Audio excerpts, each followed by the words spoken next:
Hey, everybody. What you're about to hear is our very first live Christmas spectacular. Hey, everybody.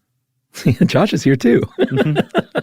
So, this is a lot of fun, man. We did a hometown live Christmas show at the Center Stage Theater in Atlanta. This was in real time. This was just a few days ago. It was, and it was a great show. We brought the house down, I think is how they put it. Yeah, man, and it was cold and rainy. And Atlanta United was playing in a championship game, and people still packed out the center stage, and that really meant a lot to us. It was great. It was a Christmas miracle, frankly. Yeah, and you're going to notice something different. We actually used visual cues in this episode for the first time, and we're going to post those on Facebook. So if you want to see the pictures that we're talking about in our different segments, you can go to Facebook, check those out. And we also did a Christmas reading this year of a contemporary book, which was kind of cool. We did a reading from a wonderful, wonderful kids book called Meet the Lotkas. Mm-hmm. And it tells the actual real story of Hanukkah and how that came about in a very fun, childlike way. And it was written by a man named Alan Silberberg. You can buy that wherever you buy your books. It's really wonderful. Or you can go to silberbooks.com. That is SIBER books.com. And check out what Alan's up to. And it's not just for Jewish families. Like, you should just spread the word of Hanukkah to all children because it's a really great story. Yeah, it's a really great book, too. So thanks to Alan. And here we go. Away we go. Welcome to Stuff You Should Know from HowStuffWorks.com.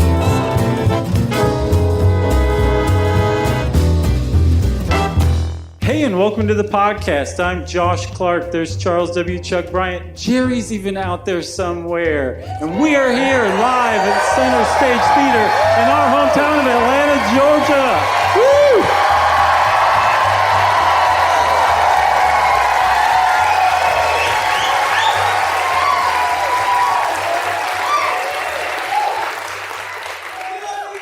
Woo! We love you too. I just lost the only gift you've ever given me. That's not true, by the way. Are you going to put it on? Well, I had it on. I was like, God, why am I hotter than usual? All right. There it is.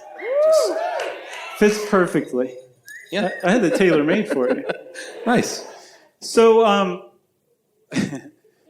we wanted to give you guys some information because this is a podcast, right? I'm redoing the horrible, clumsy segue that I did already before we started recording. And we're going to talk to you about the history of aluminum trees. Does anybody have an aluminum tree in here? Okay, a few people over 80. Do you see that over there? There is an aluminum tree over here. And Chuck, where did you get that? Yeah, the story here is that this is now belongs to us and my family. This belonged to Emily's grandmother. She's still with us. She's not here tonight because, as you all know, Mary is, how old is she now, 98? Yes. Oh, they're over there. I was like, that's so weird that person over there knows how old Mary is. And she sounds just like my wife, who I've been looking at over here. And that lady's like, Chuck's a total creep. Because he's just looking at me. Emily's throwing her voice, is what it is. So she's 98 years old. She's still with us, which is amazing. But that was their tree. And as you can tell, if you're on this side of the stage, we will describe all these things in greater detail. But that is an original, I guess, from the 1950s or early 60s, aluminum tree complete with color wheel. Yep. If you're over there, I'm sorry. Yeah. You can see it peeking above the bar. So it's an aluminum tree, as Chuck said. And the aluminum trees got their start through the great American process of intellectual property theft. That's right. There was a guy from a company called Aluminum Specialties, and he was walking down the street in Chicago one day, and he stopped. He saw a tree made out of aluminum, and he thought it was the most amazing thing ever. And then he looked at the price. He was like, $100. That seems a little steep, and it looks a little heavy. I'll bet I can do better than that. So we went back to headquarters, and he said, look, guys, I saw a tree made out of, wait for it, aluminum. But it was too heavy. It was too expensive. We can do better. And Aluminum Specialties said, giddy up. That's right. And by the way, I heard a bell jingling, and I was looking here, and I was looking there. It's my hat. Oh. And I was like, is there someone behind me? With the bell. Sorry, everyone. The acid is kicking in. Should be a good show. So I did a little. I know you're the inflation calculator man, but I did a little calculating. So those original trees from Chicago that he saw and decided to rip off in today's dollars were close to $900. What? Yeah, Wow. $885. And so Mr. Tom Gannon of Aluminum Specialty, like you said, was like, they're getting ripped off. And I think if we can package these for $20 to $25, and we can make them so that a lady with her little lady arms can pick them up. That's literally, well, he didn't say that. This was said at a marketing strategy meeting, though. But it really was. They were like, well, we need to make them all in a box light enough for women to pick them up off the shelf. Right. Because it's 1957. But they did just that. Yep. Then they put them in a box, and on the box it said, aluminum for lasting beauty. Because, your tree will rot and die. Just try to keep it around past February. It's going to go up in flames, right? Oh, we do. Plus, it was the safety tree, too, because it won't go up in flames no matter how long you keep it around. Yeah, I'm not sure about that. That thing looks highly flammable to me. That one, yeah, it does. I'm not going to test it. I think it just kind of melts into a pool. Oh, okay. And then we die from the fumes is what we get. So they set up shop. They already had a plant in Manitowoc, Wisconsin, right there on the shores, really? Right there. Represent. Yeesh. Right there on the shores of Lake Michigan. During World War II, they were building submarines, I guess out of aluminum, which I don't think is true at all. Had to be something more durable than that, right? Well, I don't think Aluminum Specialties was making submarines. The town was known for it. Oh, I told you I was unprepared. So they started getting these out the door for $20 to $25. They had models that were 2, 4, 6, and 7 feet high. And initially, people made fun of them. They called them tin Tannenbaums.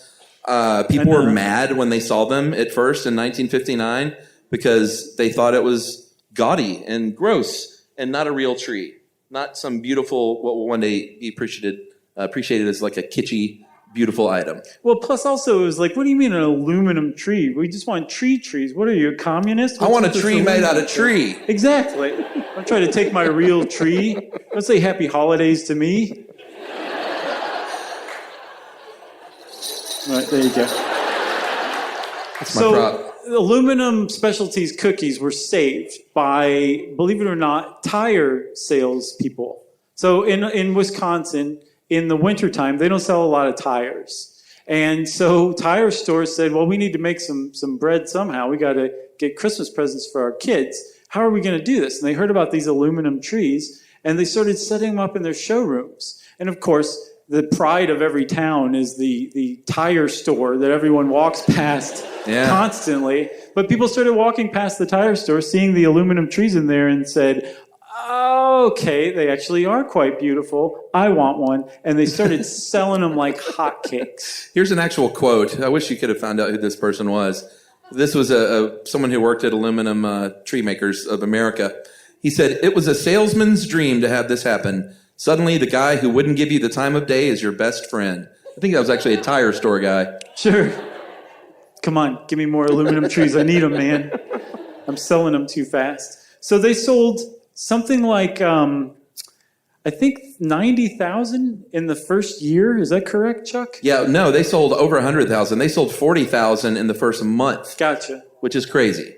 So within, of course, weeks, because Aluminum Specialties stole it from this other company, other people started stealing Aluminum Specialties' idea. And it's the American way. They came out with this thing. Within weeks, other people were selling aluminum trees. And so everybody started having an aluminum tree. Some of them were more expensive, some were less. But Aluminum Specialty played it smart.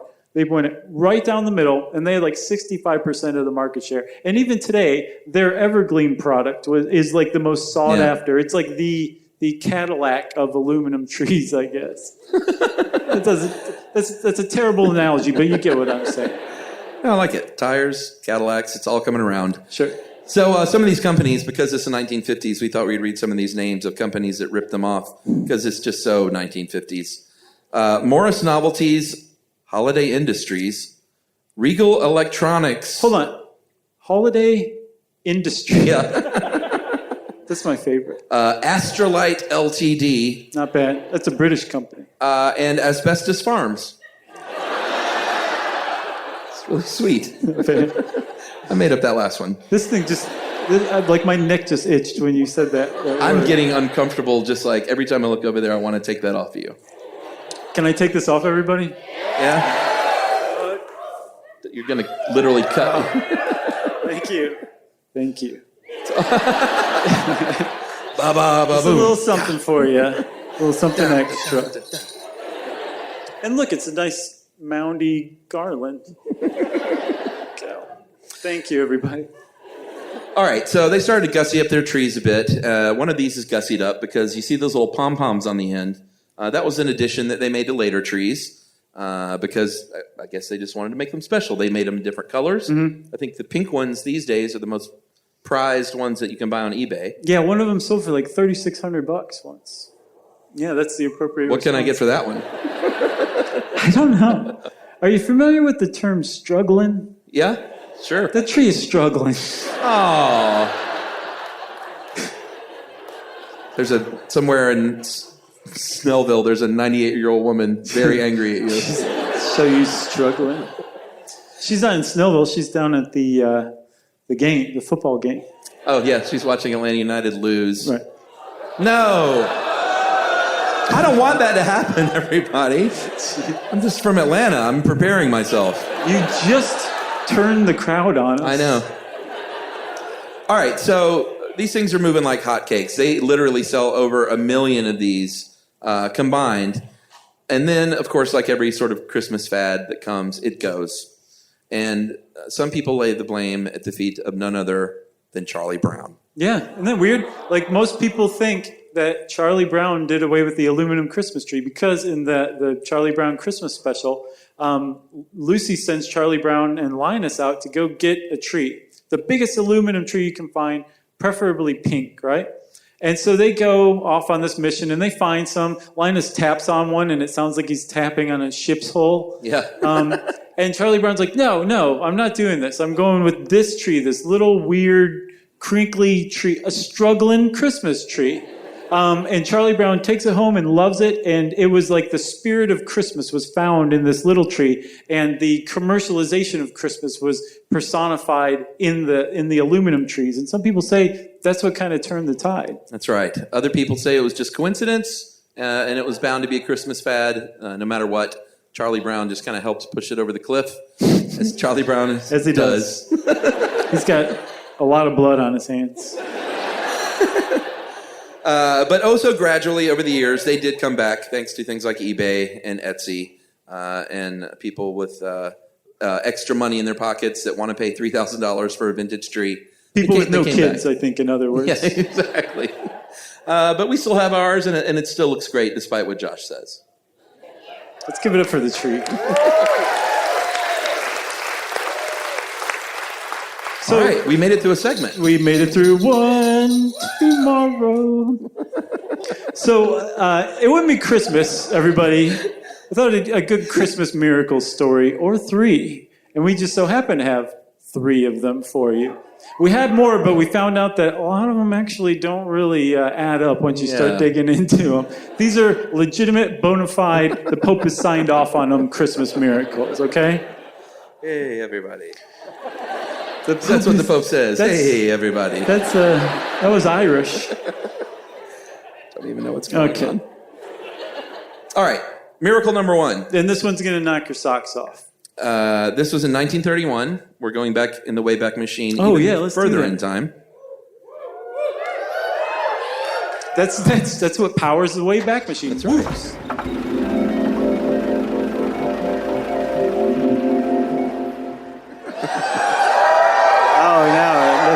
Whoa, everyone. We went too far, you dummies. We're in like 1852. Dinosaurs. Can you guys say whoops in like reverse?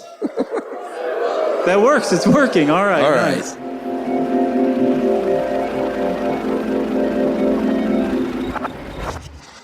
Wow, I've never felt this powerful before in my life.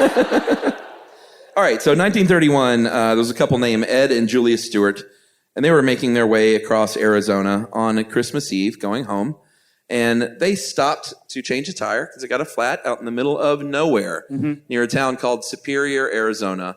By the way, I looked up the population. Yes. because you kept saying, it's in the middle of nowhere. And I was like, yeah, we'll see about that. Okay. Their population in 1930 was about 4,500 people, and now it's about 2,800 people. Yeah.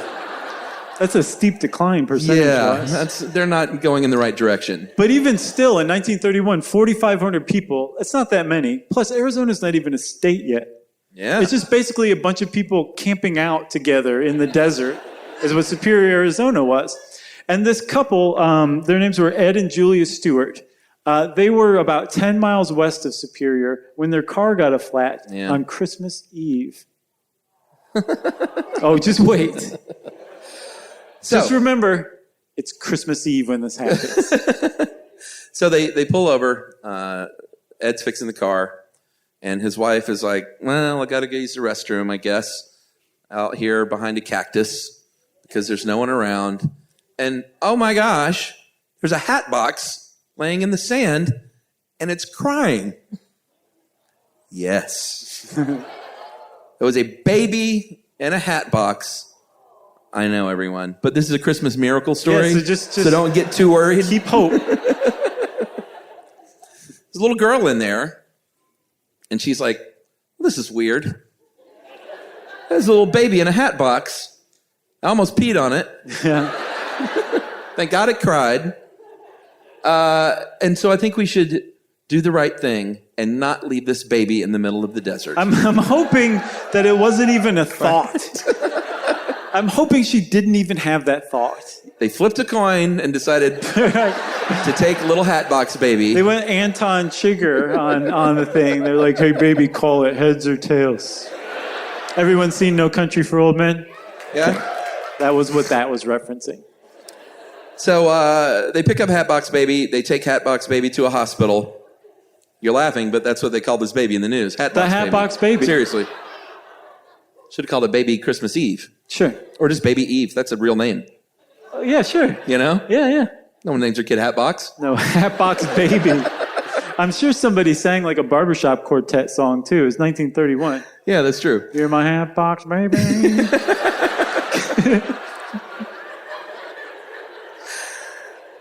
So 17 couples ended up that wanted a little baby born in a hat box.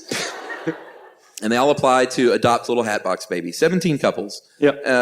And this is the part I don't get. How many showed up? 2. Why? What happened in between then and... This they were just article like, says, that was yesterday. Right. I was sort of excited. I think Hatbox Baby fell out of the news a little bit. You know what I'm saying? And so 2 really had what they call stick-to-itiveness. Even back then, huh? And of those 2 couples, a judge had to be like, you guys, thanks for coming. There's some other baby not from a hat box that they also found in the desert. They're like, no not interested. Box. Right, exactly. I don't want Cactus Baby. Right. Raised by coyotes. So in the end, they did find one couple, and they named the baby Sharon, my mother-in-law's name. All right. Named him after my future mother-in-law. Little Sharon Elliott never met her biological parents because this was the 1930s when you buried the stuff deep under the sand and lived a lie your entire life. Not only that, she didn't know she was the Hatbox Baby until 1989. Seriously? Yes. She knew of the Hatbox Baby, don't we all? But she didn't know she was the Hatbox Baby. Did she find out by opening a hat box and having this weird psychic flashback? Right, yeah. She's like, gotta get out. There's coyotes after me. Coyotes. Is that the end of this story? Oh, no. The end is she did not meet her parents, which is very sad. But for the 1930s, she went on to have a career in the aerospace industry, which was uncommon for a woman of the time. So she did really well for herself and lived a long and fruitful life. And she's here tonight, everybody. Give it up. Hatbox Baby. She's going to fly in on that's how you end a story. That was Miracle 1. So we have another one for you. 2 of 3 starting now.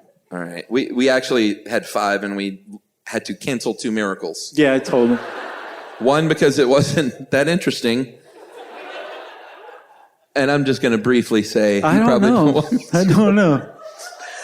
There was this one story about a lady who got lost and buried in the snow for 3 days, but lived, and they found her, and I was like, this is amazing. I did some more research. and apparently it was a suicide attempt.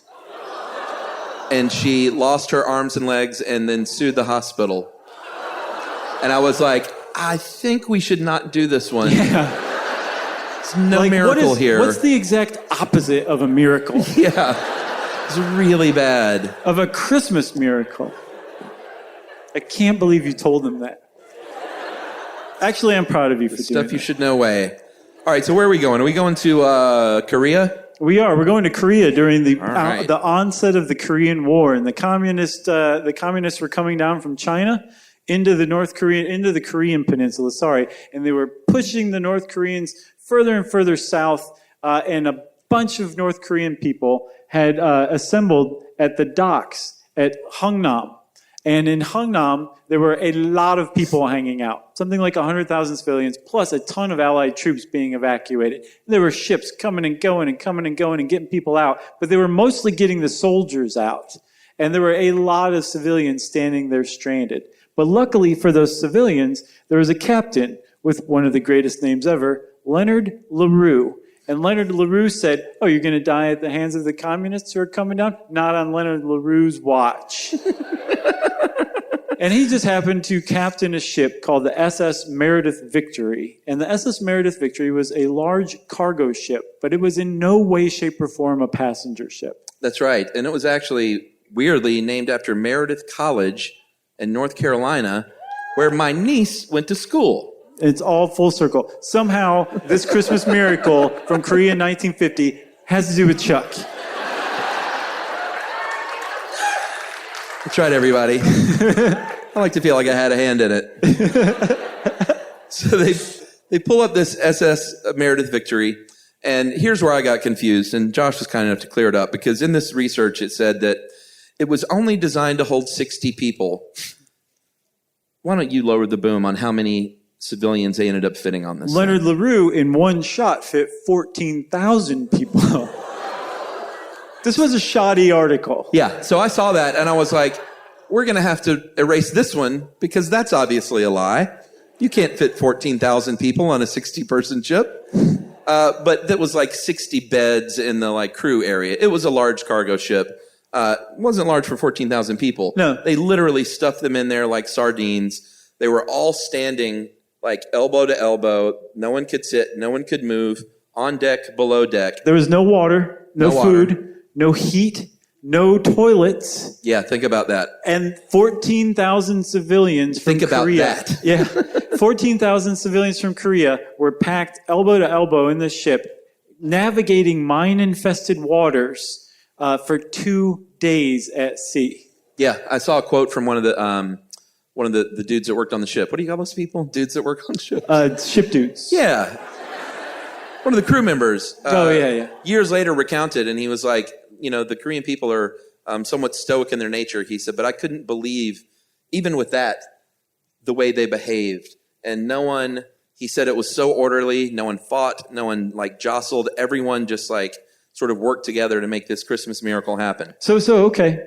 There were two miracles that came out of this. So they make land at Gyeonggi Island on Christmas Day. That's right. And two miracles happen. One, over this 2-day period, under these very treacherous conditions, not one person died. Not one person was injured. Miracle one. Yeah, you can clap for that, sure. Sure. Yes. Wait, hold on. Please clap. I got political again. I'm sorry, That's everybody. right. That was miracle one. What was miracle two? Miracle number 2 is they showed up with 14,005 people. Because guess what? 5 little BBs were born, everyone. In this little journey, there was a medic on board that worked with the crew. I found out that didn't have any training, of course, delivering babies. Just running around with a hat box, just drop it in here, drop it in here. The hat box was getting kind of gross after number 2, but they lived with it. Oh. Jerry, cut this part out in the future, okay? Seriously, make a note. 5 little BBs were born. Everyone lived. Those little 5 babies are all right. And they're here tonight, everybody. One of these times it's going to come true. Oh, man, wouldn't that be great? That was miracle 2. Miracle 3 is as follows, starting now. We should have done these in a different order now that I'm seeing what miracle this is. Does anyone out there like dogs? Same here. What about miracle dogs? Momo, all right, yes. That's right, sure. Sorry. Oh, that's a Simpsons reference. I know. I get it. Okay. You told me never to acknowledge people from the stage. Right. Oh, yeah. Well, this is a special show. I'm right. sorry, buddy. I was just doing as told, sir. All right, so April 2006, Aurora, Colorado, a woman named Vonda Lundstrom had a heartbreak when her little pet rat terrier, Daisy, got out from her fence and didn't come home ever. Which is, first of all... It's a miracle story, everyone. A rat and a terrier. It's disgusting. No, It no, must no. have been like the ugliest dog on the planet. That's not how that works. Well, explain it to me later. Let's keep things going. Like a German bulldog doesn't mean a German man and a bulldog. Actually, well, no. Not so sure what happens behind closed doors. So Daisy, the rat terrier, ran off. And Vonda Lundstrom said, well, I guess that's it for me and being happy. So Yeah. long, Daisy. She spent months looking, high to and be low. fair. And then just kind of gave up, resigned herself that she would never see her dog again. Never knew what happened to her and just was like, well, my heart is broken. On Christmas Day of that year, she gets a call. And this call is from a woman in Knoxville, Tennessee saying, hey, guess what? Oh, yeah, got some Knoxville people here, huh? Well, you prepare to be proud of your town. Because a woman from your town found Daisy in Knoxville, Tennessee. She had made it 1,300 miles from Aurora, Colorado to Knoxville, Tennessee. No one has any idea how, and showed up on this woman in Knoxville, Tennessee's doorstep. Yeah, and she said, where are you from, little dog? And she went, Colorado. It's pretty good. It's so dumb. I can't believe I did that in front of I 850 people. No, she did what you should do, which is call the little number on the tag, got in touch. It was a rabies tag, so got in touch with a veterinarian in Colorado. She said, I think I have the wrong number. This is a weird area code to be calling for a lost dog in my neighborhood in Knoxville. Mm-hmm. And he said, yeah, it is weird. It's in Colorado. And she said, I got a little rat terrier named Daisy. And the vet went, what? A rat terrier? What are you talking about?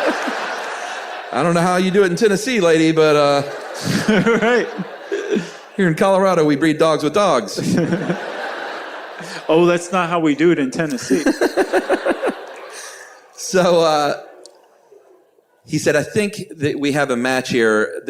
This is one of my clients, and he called up Vonda, and he said, believe it or not, we think we found Daisy. This dog was missing in April, and this was Christmas. So you do the math. Yeah, had it not been Christmas, it would have just been a miracle, not a Christmas miracle. That's right. Right. So they were reunited, and I guess if we've already told the other story about the other Christmas miracle, we can kind of pull the rug out on this one, too.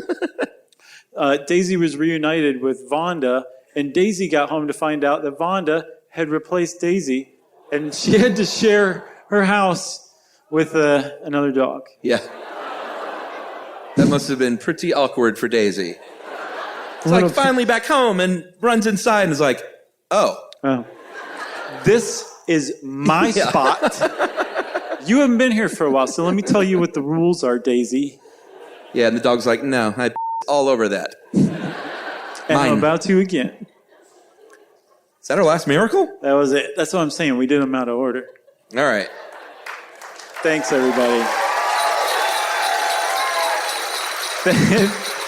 We can tell you guys are the hardcore Stuff You Should Know fans because you clapped for that one. So I don't know if you guys have noticed the theme or not yet, but we're talking a lot about Christmas. I've noticed you shifting it. Is there a rhyme or reason there? Nervous habit. Okay. I thought you were just That was the first time I've shifted. All right, next segment. Right. Wait, no. We just graduated from right. that one. On to the next. You don't want that side to get cheated. Show them your ball. Right. Here you go, everybody. Get a look at it. Get a load. shouldn't be hearing. So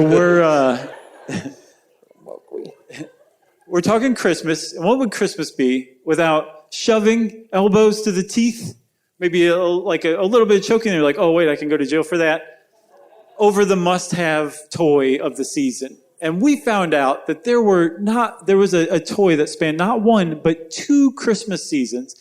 And that toy spanned the Christmases of 1986 and 1987. And his name was Teddy Ruxpin. Yeah, let's go ahead and...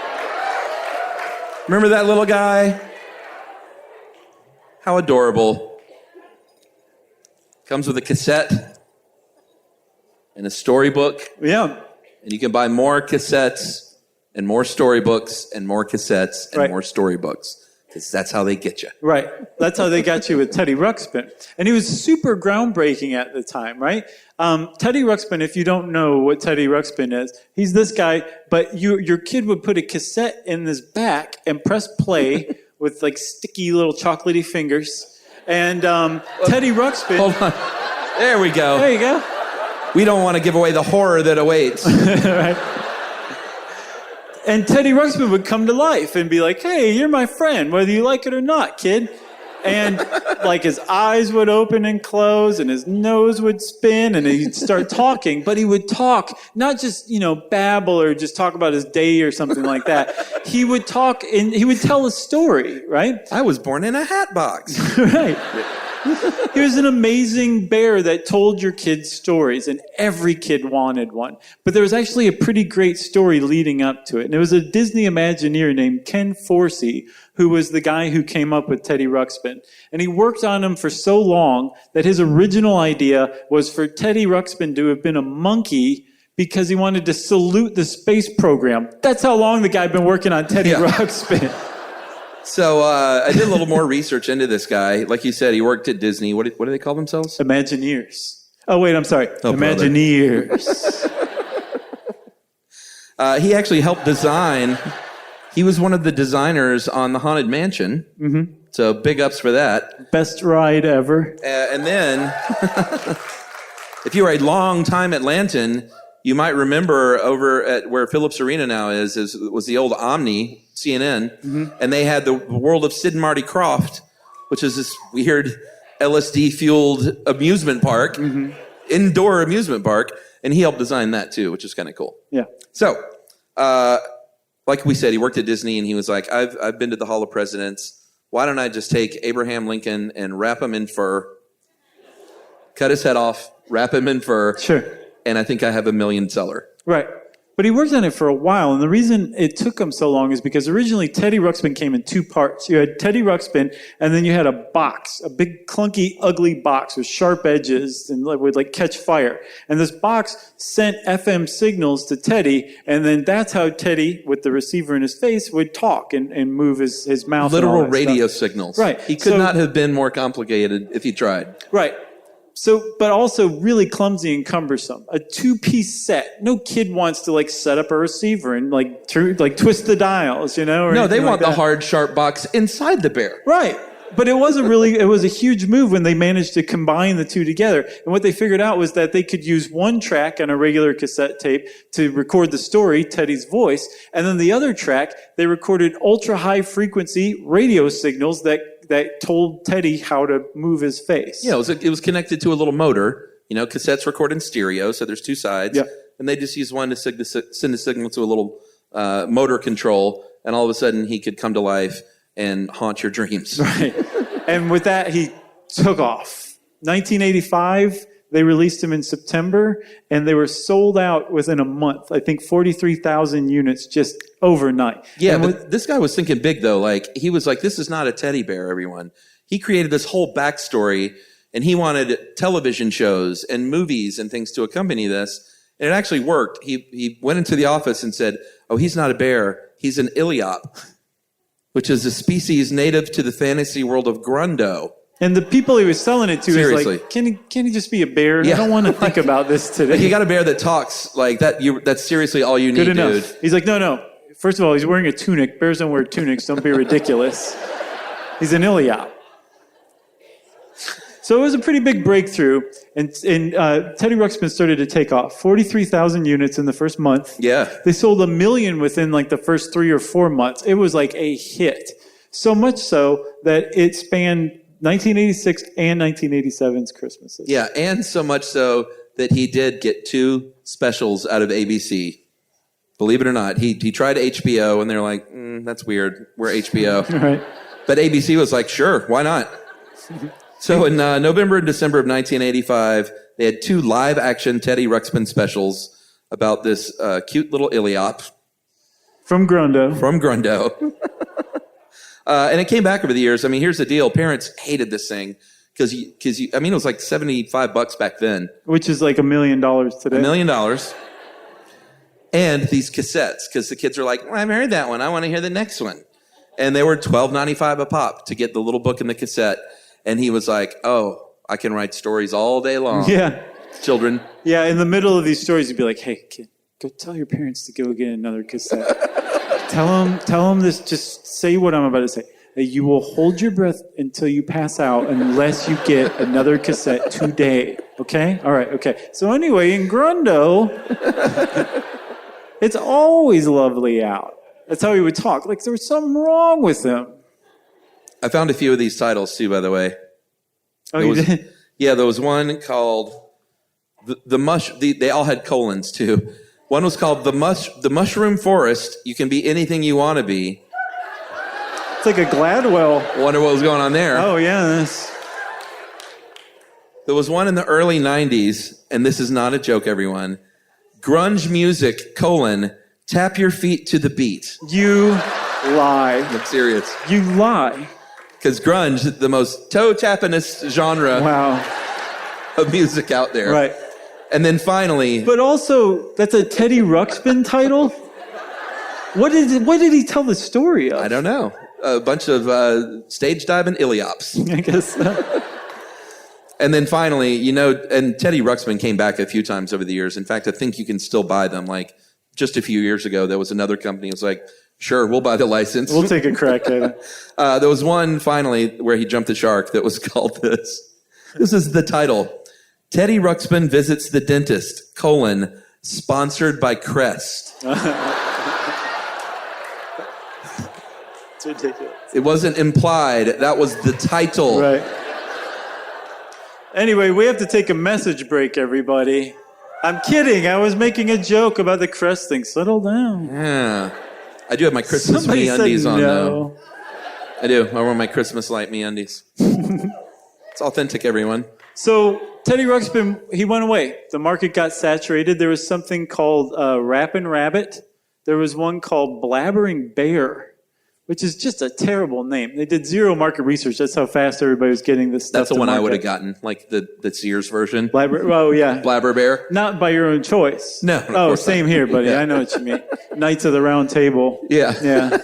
It looks just like polo, except for the little flag. Yeah. Like the kids at school are not going to buy this. Is that the end of that segment? That's the end of that.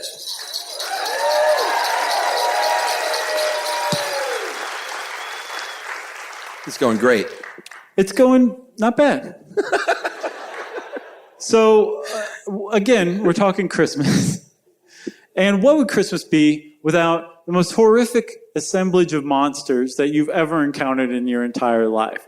Well, if you're scared by this kind of thing, if you don't like monsters or they make you uneasy, thank your lucky stars that you were not raised in Europe. Because Europe has the scariest Christmas traditions of all time, ever.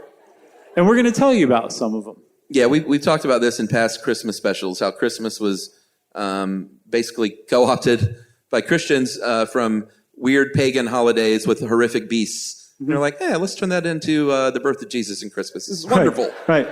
What about this angry forest goddess? 3 wise men. It's fine. They're going to be happy to get presents. It's fine. So we're going to start. You can go ahead and move the slide. Yes.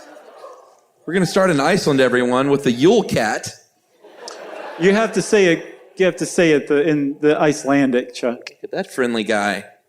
Yes, in Icelandic, it is Jólak Kuturinn. I'm sorry, everybody. Say it like Bjork, please. Oh. Yola Kuterin. Yeah. Hey, that wasn't bad. That was my best Bjork. It was a good Bjork, dude. It's oh so quiet. And the face and the movement, it really sells it. You got to do that. She actually records these songs, right? Yeah, That's not a joke. You can go onto YouTube and look up Yola Kutunen and just guess how it's spelled. Yeah. And or Icelandic Yule Cat. And there's a poem that Bjork has sung that they put to music, and it's weird and creepy and perfect. But there's this tradition in Iceland that if you are a good kid and you do all of your chores and your work, and your parents are hardworking too, then you as a kid will be rewarded with a new piece of clothing on Christmas, right? That's what you're looking forward to as a kid in Iceland. Socks. Socks. And you're happy to have it, because if you don't have new socks or new shoes or something, the Yule Cat will come along and eat you on Christmas Eve. Will eat you in your house in front of your family. You see that kid?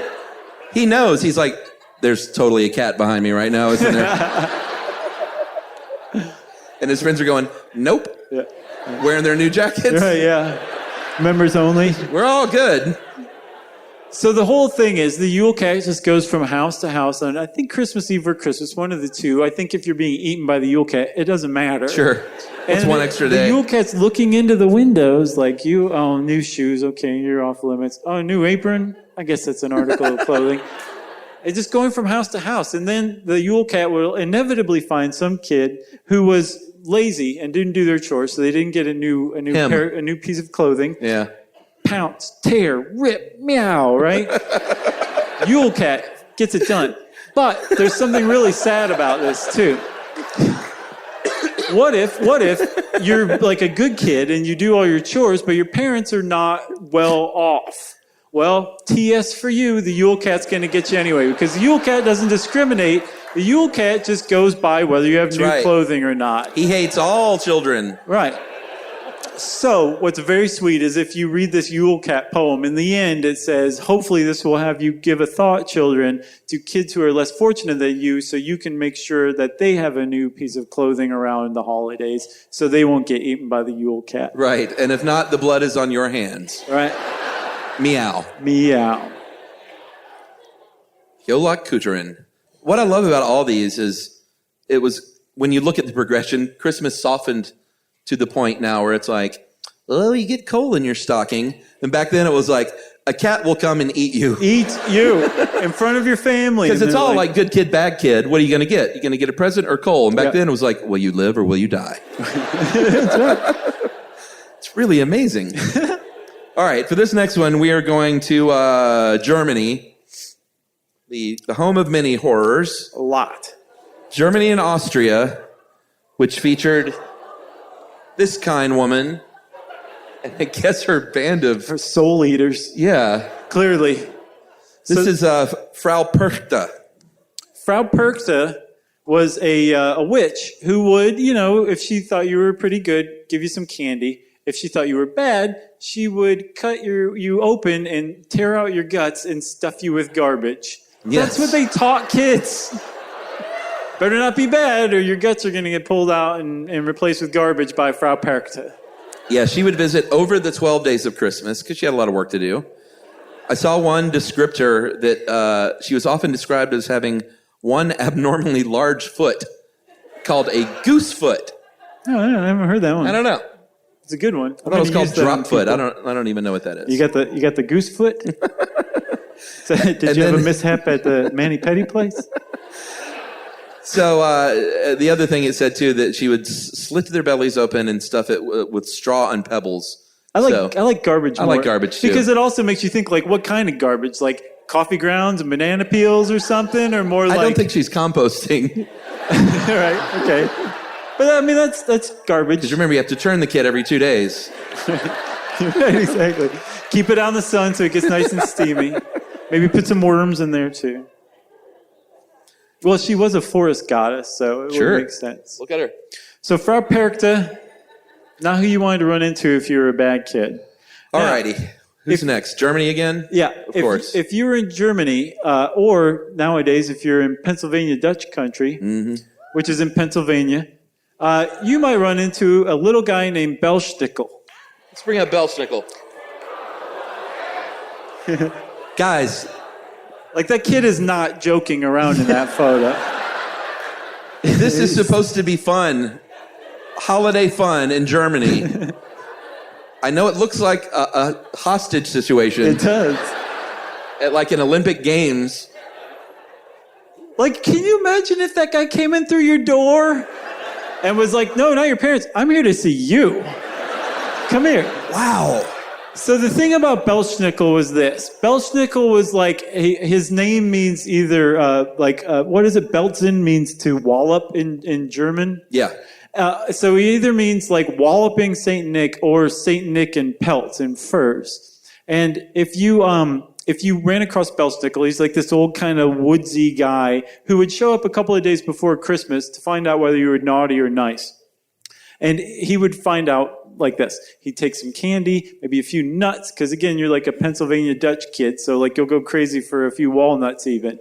And he would throw them onto the ground, and he'd just watch you, like, what are you going to do? And the kid who went after it, like Augustus Gloop or something like that, just jumped onto the ground after the candy, whap, he'd get a switch right to his back.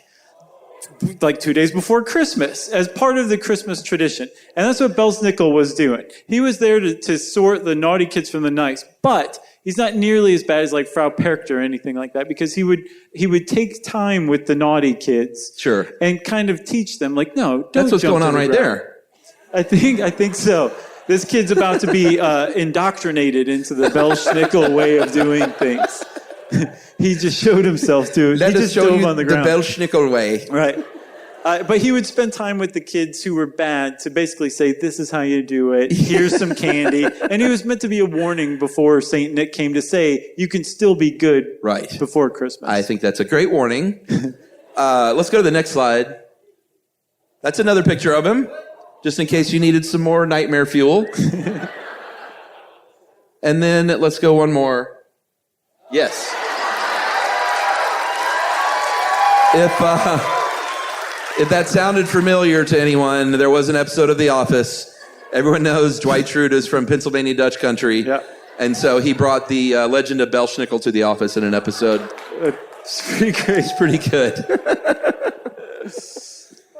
So moving along, we're going to go on over to the Lorraine, Alsace, and Lorraine regions of France. Oh, actually, this has nothing to do with any of these, except that this was a Christmas photo from Germany.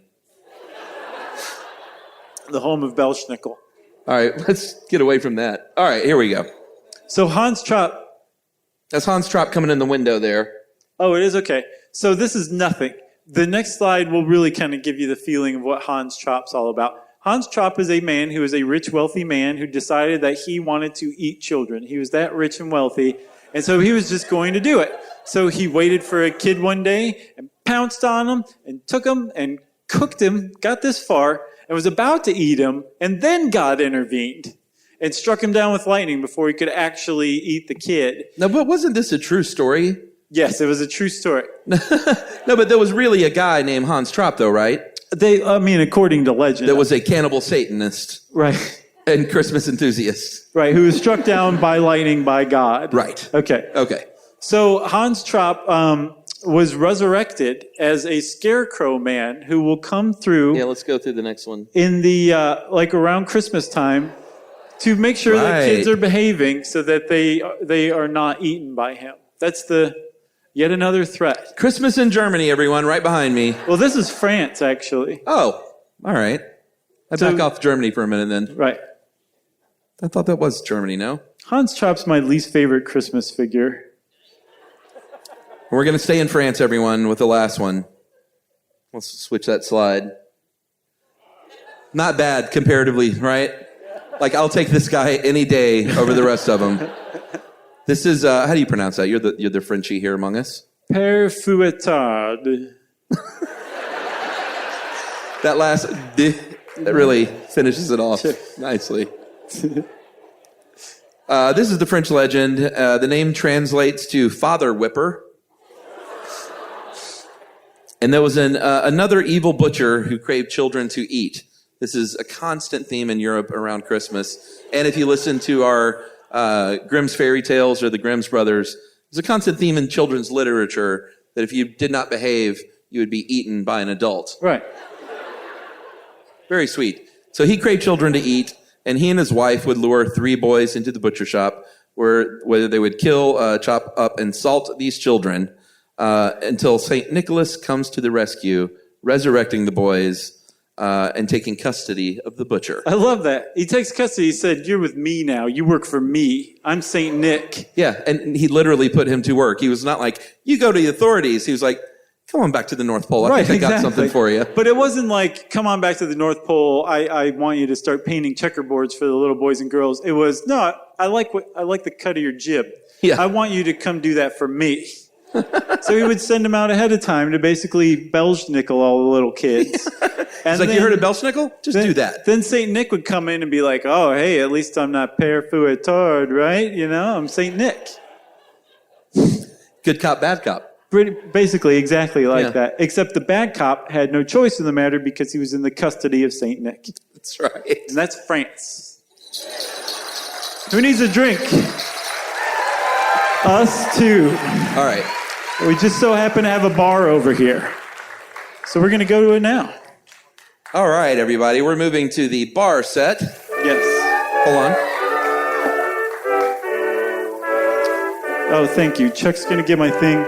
I'm going to, we're going to talk about hot toddies. Is anybody a hot toddy fan? Thank you, Chuck. Well, we're hot toddy fans too. But Chuck, haven't you not had one before, or you haven't had one for a while? I feel like Emily's made me a hot toddy when I was sick, because alcoholics like to tell each other that it's good for a cold, when it's really just like, "I'm sick, but I really still like to drink." Right. And they're like, "Oh, well, this is great for that. Just put some lemon and honey in it, and you're all set." Sure. So Josh is the bartender. Why don't you walk us through?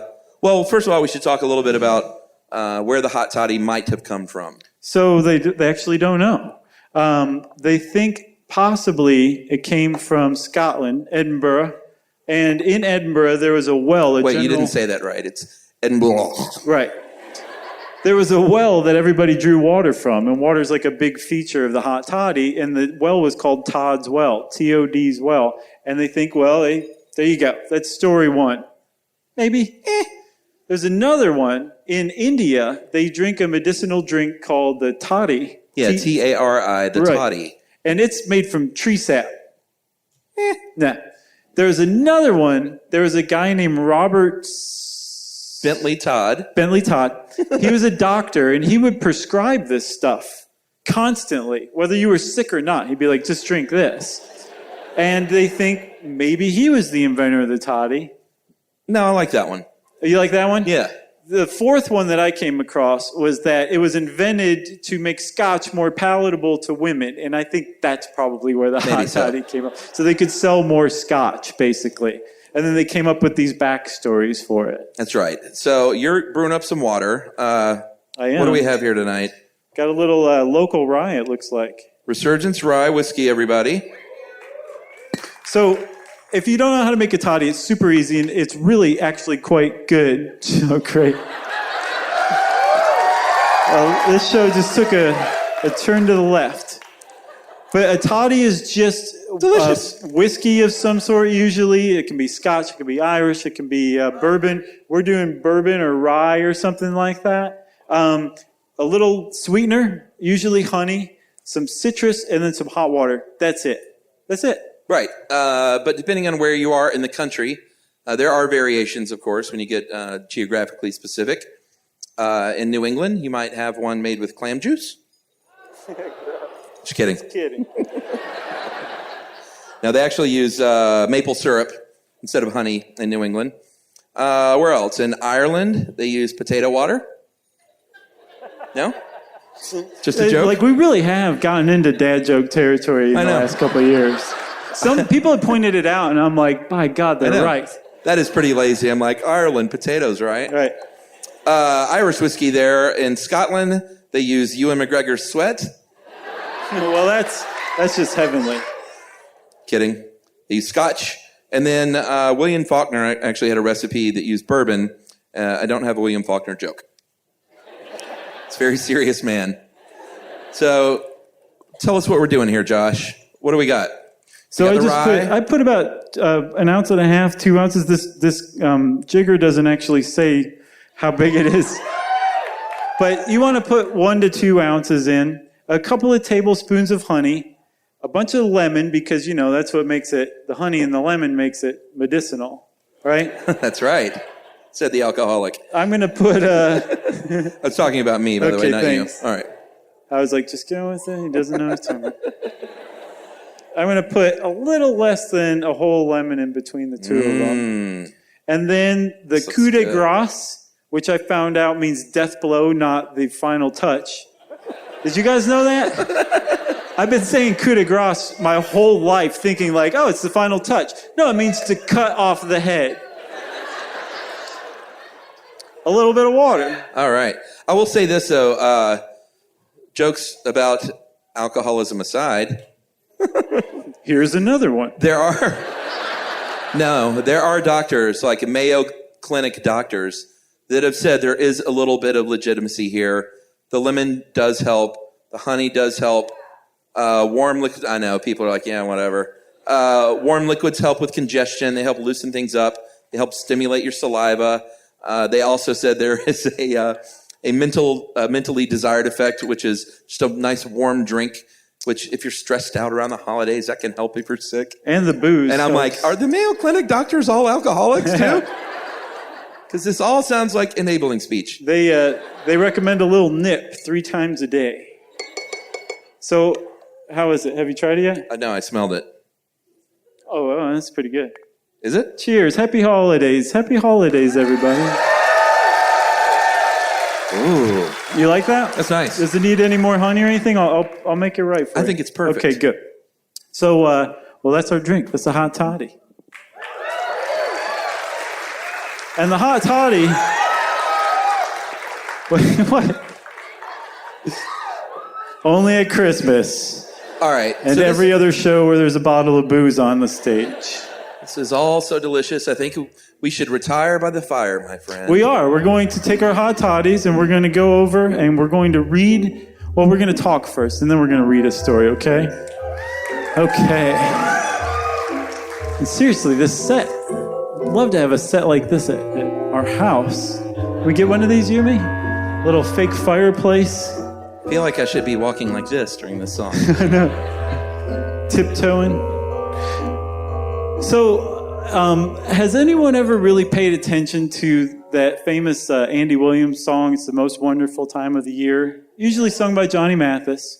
But if you really pay attention to the lyrics, he says, there will be scary ghost stories and tales of the glory of Christmases long, long ago. I've totally never noticed that until you brought me this a week ago. Has anyone else heard that and been like, what are they talking about? Like, this doesn't even make sense. It does make sense if you know a little bit about the history of Christmas. You are very close to your Don't Be Dumb set right now. I am. Any Don't Be Dumb fans here? I need a plank right here. You tell them Josh sent you. Yes, there's that guy. Thank you. I just broke the 5th wall. Think about it. I know. So the reason why that song says there will be scary ghost stories is that ghost stories were a part of Christmas for eons. Like, remember we were talking about like Frau Perkta and Belschnickel and all of them, and how they were kind of co-opted from pagan lore. That's where Christmas originally came from, was the winter solstice. And at the winter solstice, that's the longest night of the year, the shortest day of the year. And it was typically kind of celebrated by the pagans as the death of the sun. And then the next day, it was the resurrection of the sun. The sun came back and there was a promise of another year. But on this night, on the night of the winter solstice, which usually was around December 21st, 22nd, maybe the 25th, who knows? The barrier, the veneer between the living and the dead was the thinnest. And so the dead could kind of come and go as they please and maybe finish up some unfinished business, that kind of stuff. Maybe, watch with delight as Belschnickel scared the pants off of little kids. Whatever you wanted to do, you could do it that night. Yeah, there's a British humorist named Jerome Sorry. Jerome Fuzzy. Oh, no, wait. His name is Jerome. Jerome K. Jerome. Yeah, I thought I was reading that wrong. His name is Jerome. Yeah. Good Lord, what is happening? So he sort of explained that around England, he said this: whenever 5 or 6 English-speaking people meet round the fire on Christmas Eve, they start telling each other ghost stories. Nothing satisfies us on Christmas Eve but to hear each other tell authentic anecdotes about specters. I love you, Chuck. Jerome K. Jerome. That was wonderful. What a delightful chap. That was great. That's exactly how Jerome K. Jerome talked, by the way. Specters. There's a very rare, grainy phonograph of him talking, and that's exactly what he sounded like. Chuck spent weeks preparing this. Apparently, actually, it was lost. I saw on a bunch all of photos, you guys. and he was doing this in all of them.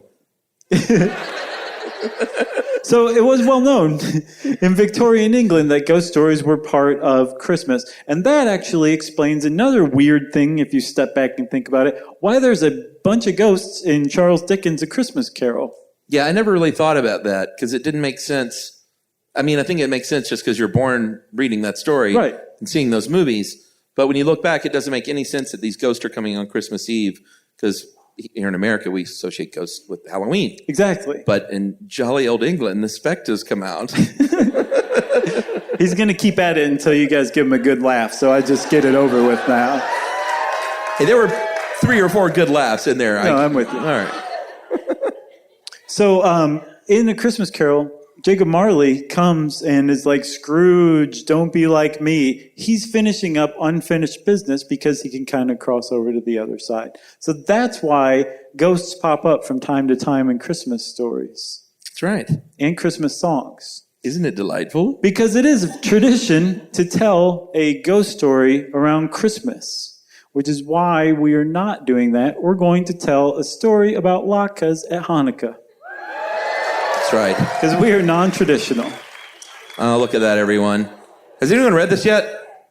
You have any Jewish friends in the audience? All right. This is for you, ma'am.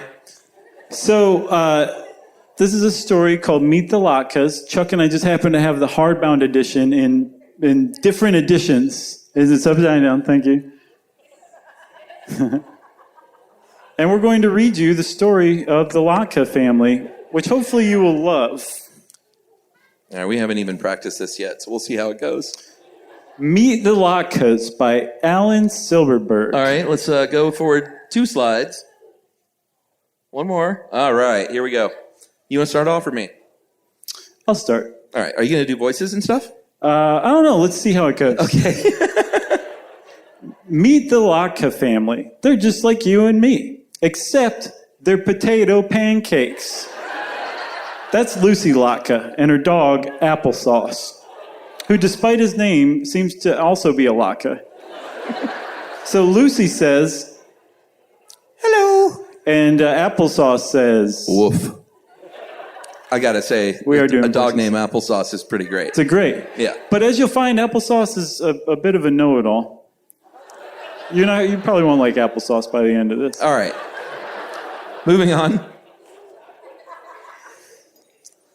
I'm going to read the top, and I'm going to make you read this word. Well, I just happened to look it up, so I will probably get it partially right. Mama and Papa are busy in the kitchen making fried jelly donuts. Sufganiyot. Nice. How was that, ma'am? Good? Did I check out? All right, Okay, thumbs all up. right. Next slide. Lucy's older brother, Lex, who apparently was raised on the Teddy Ruxpin grunge story. Lex is reading comic books. Get out of my room, he shouts. Lex is a teenager. He doesn't care about anything. I don't care. But Lex should care because, ellipse. Tonight's the night, Lucy sings. She was just turned into Neil Diamond. It's the first night of Hanukkah. No, it's not. Oh, right. There's someone else in the Latke family. Yes. Grandpa, hi there. Tonight's not Hanukkah, Grandpa says. It's Hanukkah. That's what I said, Lucy is confused. As I believe Chuck said, we hadn't run through this yet. Hanukkah. Can I keep going? Let me take this one too. Yeah, keep going. Or did you really want this one? No, that's all you. Grandpa grumbles. Say it with me. Hanukkah.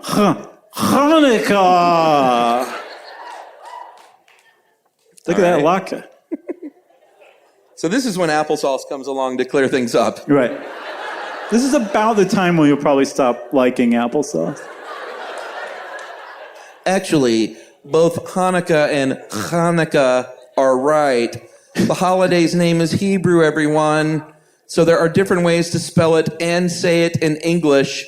I'm a dog named Applesauce. Mm-hmm.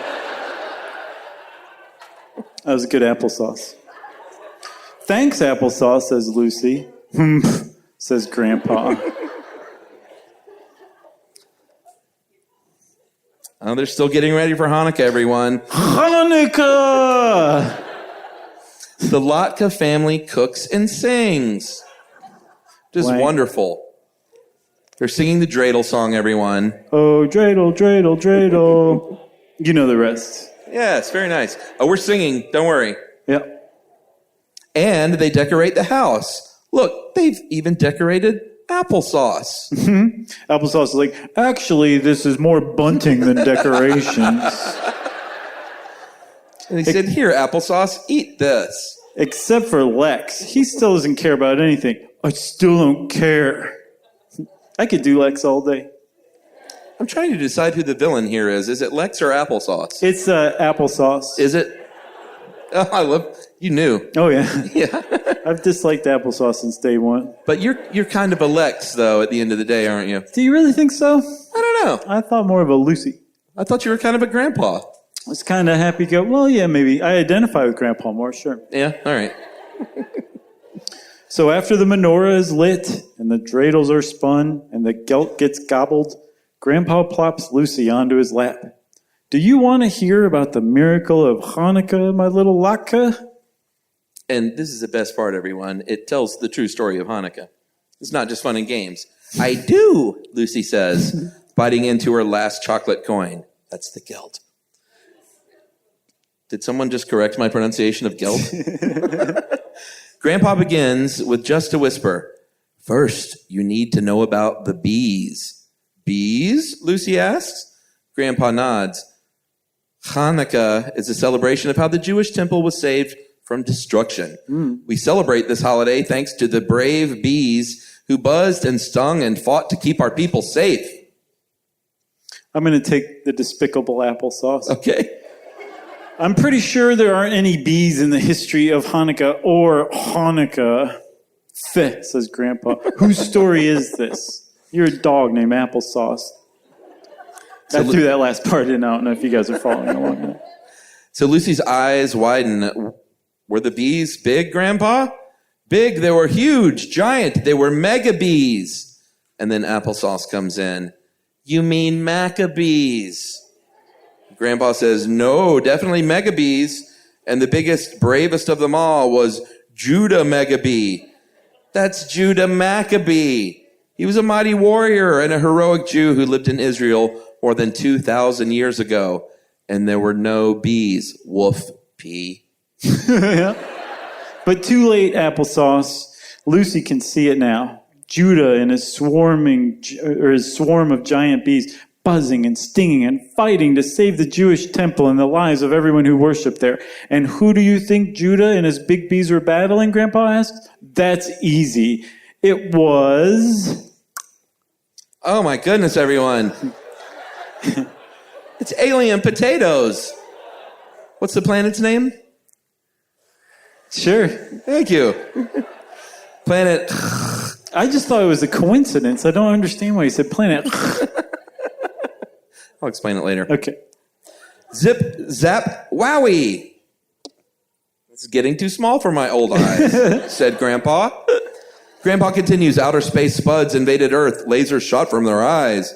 And they had a lot of eyes. Everyone was doomed. Help! This is ridiculous, said Applesauce, because he's a cynic. Are you kidding me? The enemy wasn't a bunch of alien potatoes. It was a terrible king named Antiochus. Mm-hmm. Well, it is true. Antiochus demanded that everyone believe in the same religion as he did, applesauce goes on. So for the Jews, that meant no more studying the Torah, no more celebrating Shabbat, and never again worshiping God. King Antiochus and his followers almost completely destroyed the Jewish temple. He was a tyrant. Yep. Oh, look. He threw a menorah and hit applesauce in the head. And said, yup. Yes, a tyrant, agrees Grandpa. Judah and the Megabees were trapped by those evil tater tyrants from planet prisoners in their own hive. They only had enough honey to last one day.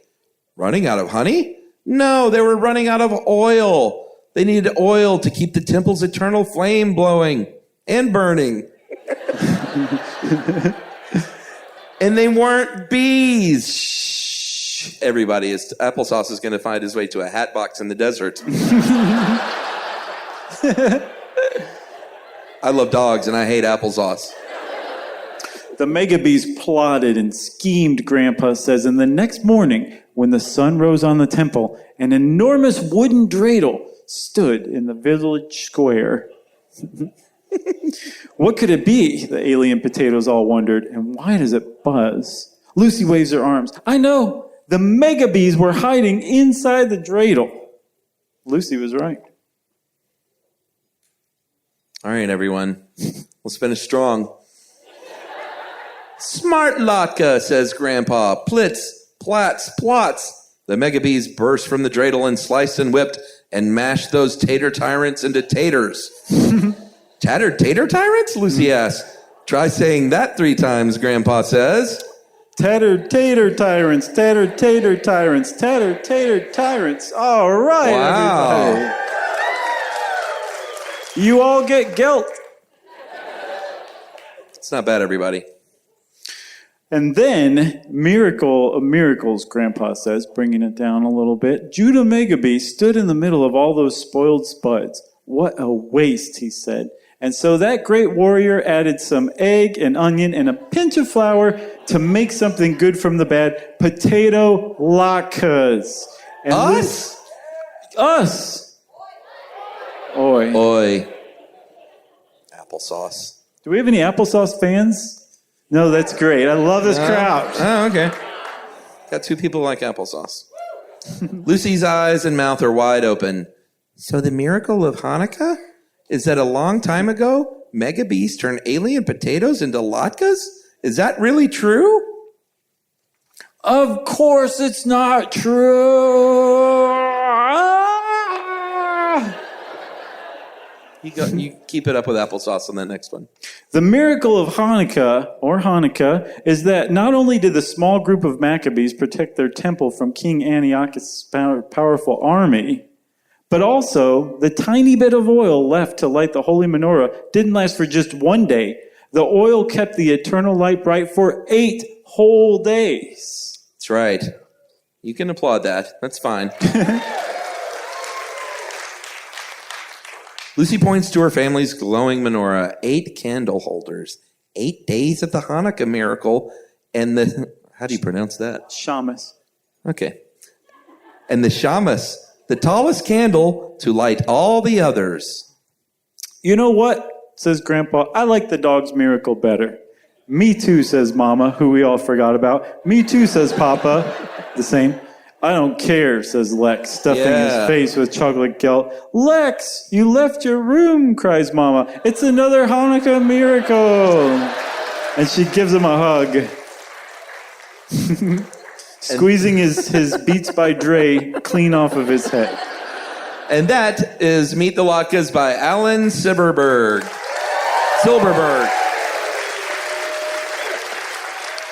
Do you want to sing? I think we should sing. You guys want to sing a song? Okay. We're going to sing a carol. We're going to lead you guys in singing a carol, and we're not joking. Okay? And this is how we're closing the show, everyone. So thank you for being here with us. We hope you guys have a wonderful Christmas time, a wonderful holiday time. Happy Hanukkah. And here we go. Wow, what a performance, Chuck. You did great, my friend. You did great as well, and I think this might be a new annual tradition, my friend. Yeah, that was a lot of fun. We did readings, we talked about monsters and miracles, we sang a carol together. There was an amazing set on stage. Yeah, man. Yep, it was great. It was a good time had by all. So I guess Merry Christmas, Happy Hanukkah, Happy Holidays, and may the tidings of the season greet you with gladness, no matter who you are or where you are.